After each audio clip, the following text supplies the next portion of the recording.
Morning, this is Brian. Today is Sunday, September 19th, 2021. I'm in Ruffin County open space in the Serra Mesa neighborhood of San Diego in Southern California. And today I'm going to provide you a spotlight on shrubs video.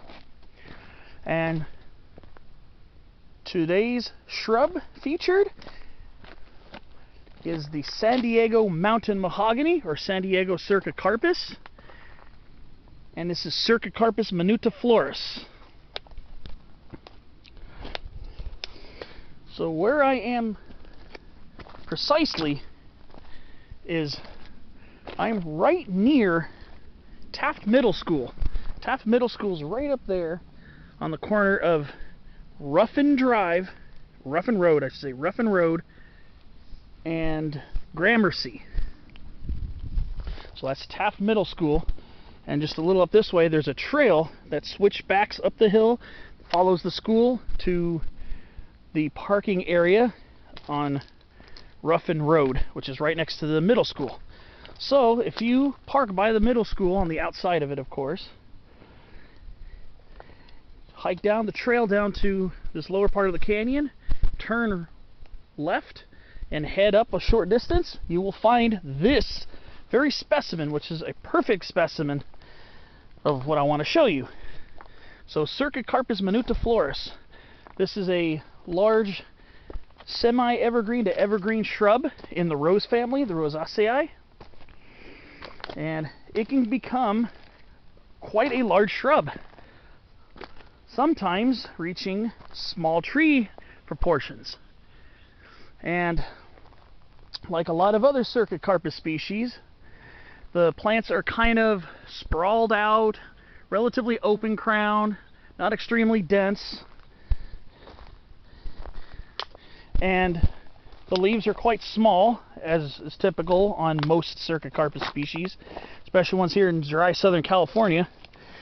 And so we have these leaves that are mostly hairless, shiny medium green, and slightly convex. You can see kind of look here, you can see it kind of folds down slightly at the midrib of the leaf. And the leaves are kind of small and kind of almost birch-like in shape, which will lead to confusion with a much more common Southern California species, Birchleaf Mountain Mahogany, or Birchleaf Cercocarpus, which is Cercocarpus betuloides. So, usually you won't see too much of this plant, at least not in my experience, but sometimes in these coastal canyons and sometimes inland to the foothills of San Diego County, you'll find this shrub. Sometimes into southern Riverside County and very southern coastal Orange County up to maybe about Laguna Niguel, and I believe down into Baja, as you'll find this shrub at low elevations. I would assume mostly below 3,000 feet. But if I find out differently, I will post a comment on that. And characteristics of this shrub include, again, wide spreading light density canopy, and then mostly gray bark, which is pretty typical on a lot of Cercocarpus species. And this one breaks out into very light plating as you go further down, to slight furrowing towards the base of the trunks as the plants get older. So again, the leaves are kind of similar to a birch or an alder, so it might cause confusion with Cercocarpus betuloides, the Birchleaf Mountain Mahogany.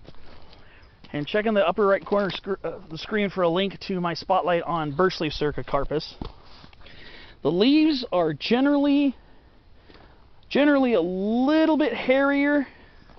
Generally a little bit hairier on Birchleaf, sometimes significantly more so.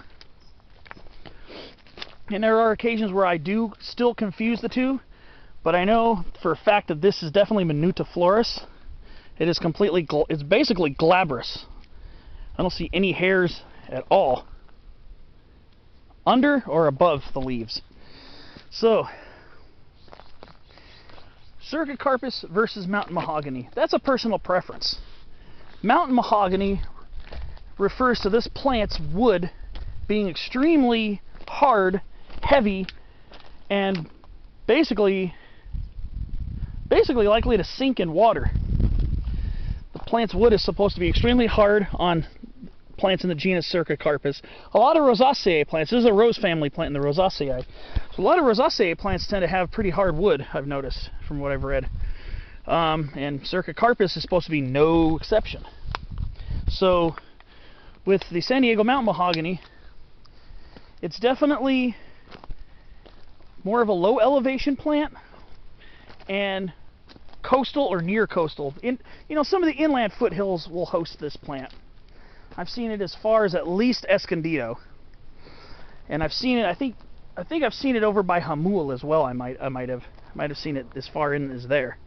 But usually, as you go higher up into the mountains, above 3,000–4,000 feet, you're pretty much going to be looking at Birchleaf Cercocarpus the rest of the way up the mountain. So you probably won't have to worry about confusing the two of them once you get up in elevation quite a ways. But so, what does the name Cercocarpus mean? The Cercocarpus has nothing to do with the name mahogany. In fact, the mountain mahogany, or Cercocarpus, is not related to the true mahoganies, which are in the Meliaceae, in the genus Swietenia. Swietenia mahogany is the true mahogany tree. So Cercocarpus actually refers to the shape of its fruit, and I'm lucky to see this plant in fruit. So what happens is the flowers come on in the early spring months. They're really small. It's smaller than usual for Cercocarpus, hence the name minutiflorus.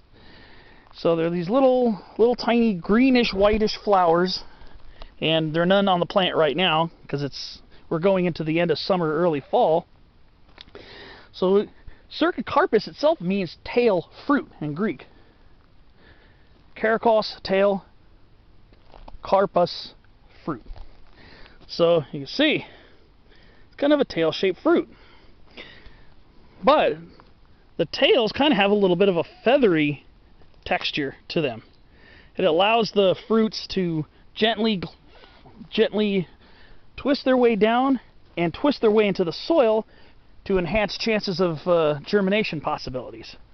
So the fruits will basically fall down, kind of twirl their way, and then they kind of twirl their way into the soil to get better access to the soil itself instead of just laying on top of it. So you can see here, these kind of fuzzy, look like feathers, and then they come out of these little capsules. Let's see.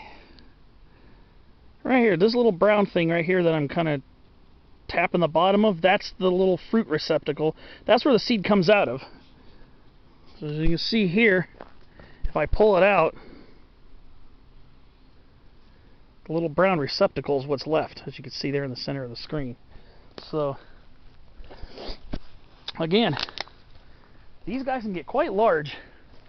They can be locally common in some areas. I don't come across them a super huge amount, but there is a very small population here, and I've explored a fair amount of this canyon, basically from Taft Middle School down to here, and then all the way to, I don't even know what the name of the street is down at the end of the trail, which goes basically along the stream bed. There might be more specimens up that way, but I started hiking that way and it became a bushwhack, so I kind of nixed that for now. So the habitat preferred by this shrub, you're generally going to find it in chaparral and woodlands. However, there is no true chaparral in this vicinity. This vicinity, we have chaparral-like stands of lemonade berry or lemonade sumac, Rus integrifolia, and we get mixed in with some very large toyons, Heteromeles arbutifolia. More toyons here, very common associates, and then sometimes these Cercocarpus plants like to establish down here in these bottomlands, and that's where they tend to get quite large, on shady north-facing slopes and deep canyon bottoms. Otherwise, on higher up on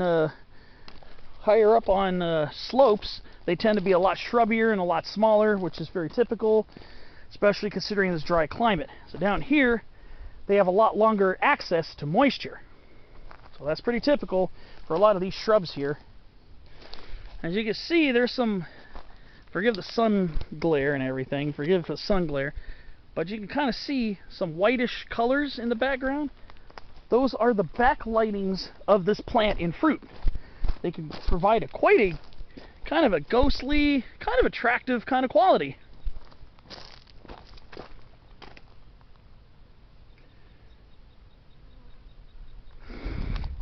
So when they're backlit by the sun and full fruit, kind of a beautiful silvery sheen. So again, low elevations, mostly coastal to foothill canyons, replaced by Birchleaf Cercocarpus higher up in the mountains. This is San Diego Mountain Mahogany, Cercocarpus minutiflorus. And this is Brian, Spotlight on Shrubs from Ruffin Canyon. Thanks for watching, and I will see you on my next episode of Spotlight.